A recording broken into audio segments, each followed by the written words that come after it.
Hey, I'd like to introduce you to yourself. This is the Seeking Selfdom Going Deeper podcast, and I'm your host, Akello Stone. Episode 11 of Seeking Selfdom Going Deeper. I'm in a little bit different location. When I recorded everything, found out chapter 11 did not record properly. Something happened with QuickTime. So here we go, right from the beginning, answering the questions. It's a new day, probably have new answers, but let's get to Cole's first question. You mentioned it's very possible to become desensitized to motivational messages. What do you think is a more effective tool to spark someone into action? Yeah, motivational messages, these one-liners that to me don't necessarily get people on the track to where they want to go. I mean, if you told somebody, you can do it, love yourself, I like Just Do It. I like to talk about Just Do It because it doesn't tell you what to do. It doesn't tell you how to do it, when to do it. It just says do it. But then when you tell someone something specific like self-love, as a troubleshooter and someone who likes to solve problems, both intellectual and emotional problems of my own, or maybe some people that I know, but of course technical problems, and when you do building and things like that, space planning, there's always problems to solve.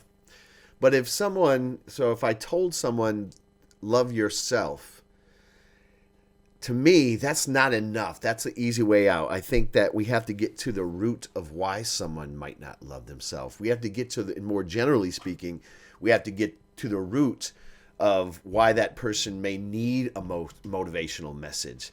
We're making the assumption that they need a motivational message. Many people do not need a motivational message as much as they need a change in their immediate environment that can then lead to kind of a catalyst for being able to change their emotional environment. I always like to refer to Maslow's hierarchy of needs. If you're familiar with that, it's just kind of a pyramid. There's different needs that we have to meet. And as we go up the pyramid, at the tip of the pyramid is what's called self-actualization. And self-actualization is when you get to this point where all these needs have been met and you can really take a deep dive into understanding yourself, the complexities of life. That's where maybe a motivational message could be a nice reminder for you, as opposed to the totality or a comprehensive strategy that you could employ.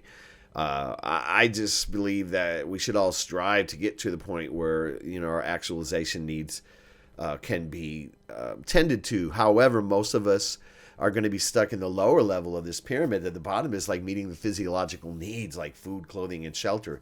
If those needs are not met, that's where the energy and effort is going towards, not to like get a sense of who they are, because people need to have those needs met. And then we have belonging and security. And if you go up the pyramid, you'll see what I mean. But if certain points in your life, certain things are not met, it's very difficult then to influence someone to have some type of catalytic change of heart or perspective when they're in the immediacy of that situation.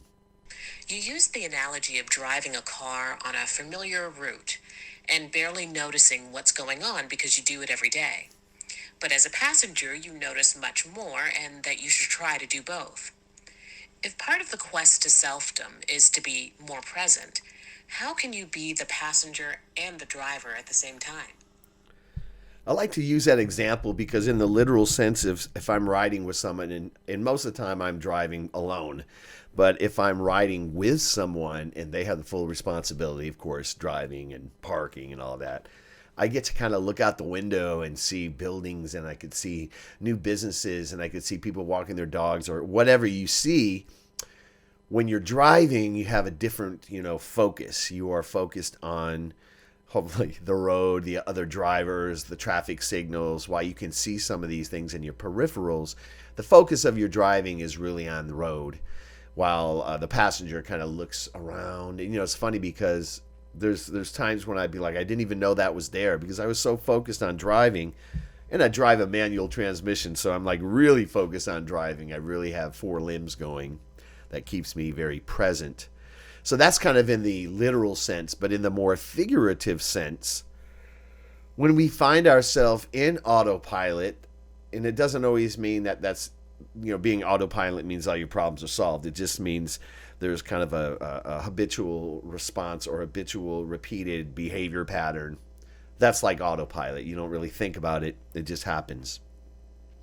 But being a passenger really means that you take your mind and your focus off where you want to go and just be kind of open and not have a particular aim or focus in mind. I always like to talk about the serendipitous nature of opportunity and how there are moments when like serendipity plays this huge part in your life, and without being open to serendipity, you may not even see it because you're so, again, so focused on the goal, so focused on the target, much like when you're driving. I would highly recommend, kind of in the figurative sense as well, if you are driving, to take a different route. Take a different route home, maybe be longer. Turn on a street, go down a street you haven't gone down, and look at the houses and the front yards and the manicuring, and look at where the views are. I know, like in LA, there can be different places where you can have different views, and you can see very far if it's a clear day. But that will offer you like this expansive way of looking at the world, and then you can take that idea and that experience of the expansive thinking and then start moving that inward, and that's how you kind of remedy the autopilot and kind of become a passenger, if you will. And the passengers can point things out to the drivers too, and the driver can benefit from that. In reference to redefining the meaning of your life outside of society's idea of success, you said it becomes an empowered choice as opposed to an unwanted consequence. Why is it such a struggle to make the choice that will make you the happiest? We live in a society. We live in a society, a community, a familial structure, a friendship structure, a career structure, where a certain amount of who we are has emerged from choices that we did not make, choices that were made before we were born, choices and situations and variables that are out of our control. That's like the unwanted consequences. Sometimes we accept them because we have to. Sometimes we maybe find there's some congruence between this expectation and who we are as a person and what we value, so that's cool. But when we kind of make an empowered choice, it means I know the ramifications of what I am going to do. I know where it fits into the larger structure. I know how this choice can change my life in a certain way, or so that empowered choice, it means that I have made that choice versus I had no choice. Now, there are times when we have far too many choices, right? Go to Costco sometime, go to, anywhere I go to a store in a physical sense, and I see the rows and rows, especially after becoming very familiar with online grocery shopping. It's overwhelming. There's just too many choices, right? For me personally. But then on the other hand, there are situations where there are so few choices. Could be your cable or internet provider. It could be a very limited choice there. But it could also be in terms of choices that you make in your own life. Because again, there is a lot of choices that we make that are purely driven by the necessity of survival. It doesn't mean that we want to make the choice, but to some degree, we all have to, compromise to some degree in order to survive. So what does that compromise look like for you? It could be very different for you than it is for me. How long can that compromise last? What do I do when I find myself where the compromise is not enough? Can I just immediately abandon the choices that I make? And it's we cannot snap our fingers and say, I hate my life as it is, I want a new life. I've used several words kind of to describe this, like redefining ourselves or redefining our ideologies. But I also like to think of refining.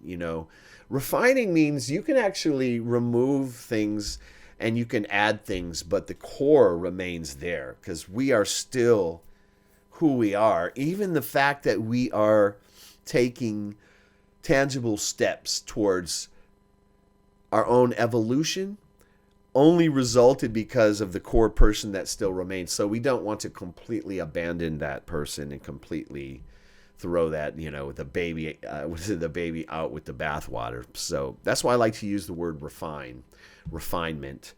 Yeah, and just use what you've already had, strip away what you don't need, and add what you really want to have into this fully integrated self that I think you'd be happy to spend time with, right? You should want to spend time with yourself. We've got 2 more episodes left, and feel free to always stop by my website at www.akellostone.com. I'd be more than happy to take any questions or comments that you have through the contact form you'll find there. Have a great day. Peace.